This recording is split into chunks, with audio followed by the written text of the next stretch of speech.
மகர ராசி அன்பர்களுக்கு அமிர்தாஸ் ஜோதிட நிலையம் சார்பாக மீண்டும் உங்களை நான் சந்திப்பதில் நான் மகிழ்ச்சி அடைகிறேன். அமிர்தாஸ் ஜோதிட நிலையம் சார்பாக மீண்டும் உங்களுக்கு ஒரு பணிவான வணக்கங்கள். மகர ராசிக்கால நேயர்களுக்கு இந்த மாத பலன்கள் எப்படி இருக்கும் அப்படின்னு பார்க்க போகிறோம். பொதுவான பலன்கள் தான் பார்க்க போகிறோம்.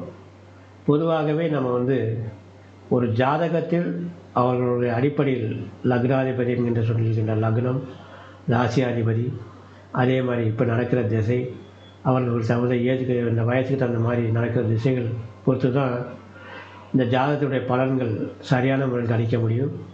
நாம் சொல்கிறது ஒரு பொதுவான பலன் தான், அதாவது ஒரு 50% தான்.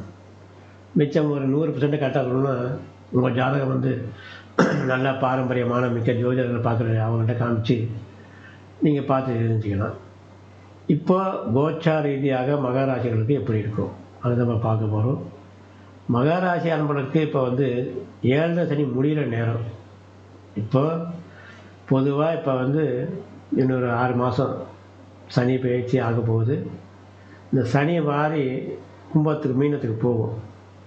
அப்போ என்னன்னா முழுமையாக 7 சனி முடிஞ்சிடும். மகராசிகளுக்கு முழுமையாக 7 சனி முடிஞ்சிடும். அப்போது இதுவரைக்கும் கடந்த 7 வருஷமாக தாங்கள் பட்ட கஷ்டங்கள், துன்பங்கள் இதெல்லாம் விலகி இனிமேல் தான் உங்களுக்கு ஒரு ராஜாங்க யோகம் அடிக்கப் போகுது. காரணம் எப்படி? உங்கள் ராசிநாதன் சனி, உங்கள் ராசிநாதன் சனி சனி உங்களுக்கு எதுவும் கெடுதல் செய்ய மாட்டார்.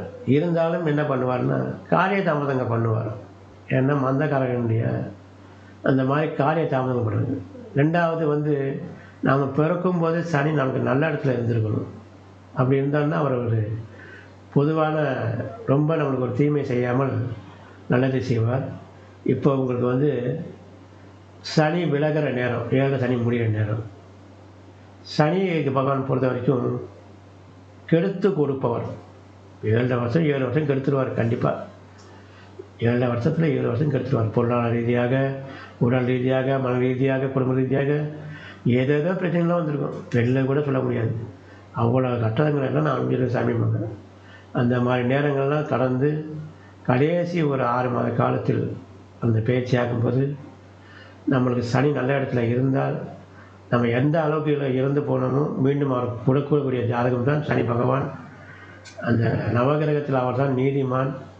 நாம் செஞ்ச தவறுகளுக்கான தண்டனைகளும் கொடுத்து அதை திருத்தி மீண்டும் நல்ல வழி காட்டுவதற்காக சனியுடைய வேலை. அந்த மாதிரி சனி பகவான் ஆதிக்கம் பெற்ற நீங்கள் இந்த மாதத்திலே குடும்பஸ்தானத்திலே உங்களுக்கு சனியும் ராகும் சஞ்சாரம் செய்கிறார். கடந்த 7 வருஷமாக நீங்கள் அனுபவித்த அந்த இன்னல்கள்லாம் மாறுகின்ற நேரம். இப்போது உங்களுக்கு கோச்சார ரீதியாக உங்களுக்கு குரு பகவான் 9ஆம் பார்வையாக உங்களுடைய ராசிநாதன் ஆன மகர ராசிக்கு 2ஆம் இடத்துமான கும்பராசியை பார்க்கிறார். அதாவது குரு உங்களுக்கு 9ஆம் பார்வையாக குடும்பாதிபதியை பார்க்குறார். உங்கள் குடும்பத்தில் சனி இருந்தாலும் குருவின் பார்வை இருக்கிறதுனால அதோட பலன்கள் உங்களுக்கு நல்ல பலன்களே கொடுக்கும். மீண்டும் அந்த சனியின் பேச்சு தற்போது ஒரு 6 மாத காலத்தில் நடக்கிறது இருப்பதால் உங்கள் ராசிநாதன் சனி உங்களை விட்டு நகர்ந்து 3ஆம் இடத்தில் செல்வதால் உங்களுக்கு 7 சனி முழுவதும் முடிவடைகிறது. அப்படி 7 சனி முடிஞ்ச அப்புறம் உங்களுக்கு எப்போ டைம் கிடைக்கிது, ஒரு நாளைக்கு திருநள்ளாறுக்கு போய் அந்த நல்லெண்ணெய் ஸ்நானம் பண்ணிட்டு அங்கே அந்த பிள்ளையாருக்கு சிதற்க அடித்து அந்த சுவாமி தரிசனம் பண்ணிட்டு வந்தீங்கன்னா இனிமேல் வரப்போகும் காலங்களில் உங்களுக்கு ஒரு முன்னேற்றமான காலங்களாக இருக்கும். மீண்டும் உங்களை சந்திக்கும் வரை உங்களிடத்தில் நன்றி கூறி விடைபெறுகிறேன். நன்றி, வணக்கம். நல்லதை நினைப்போம், நல்லதே நடக்கும்.